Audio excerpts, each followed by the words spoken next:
হযরত ইউসুফ আলাইহিস সালাম এর অলৌকিক জীবন কাহিনী হতবুদ্ধি। এক সময়ের কথা, কানানের এক শান্ত গ্রামে বাস করতেন নবী ইয়াকুব আলাইহিস সালাম।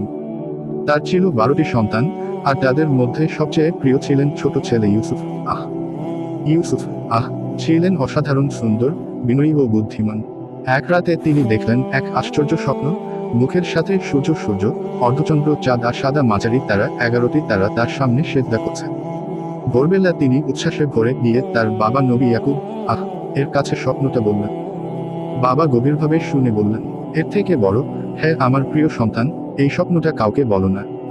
তোমার ভাইয়েরা হয়তো তোমার প্রতিহিংসা করবে।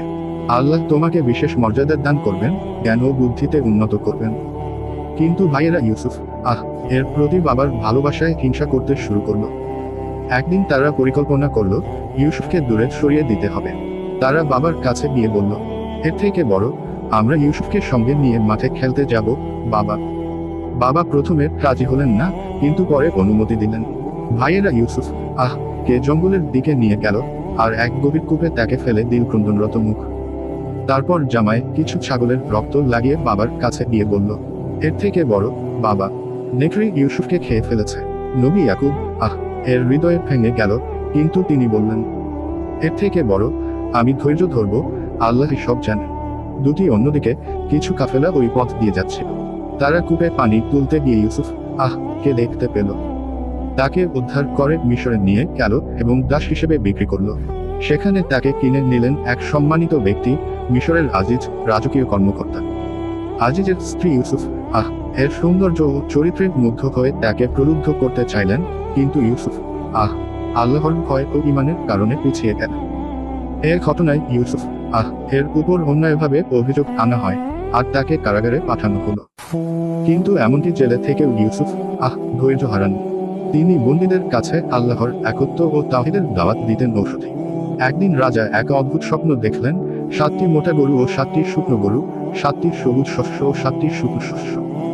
রাজা এই স্বপ্নের ব্যাখ্যা জানতে চাইলেন, কিন্তু কেউই দিতে পারল না।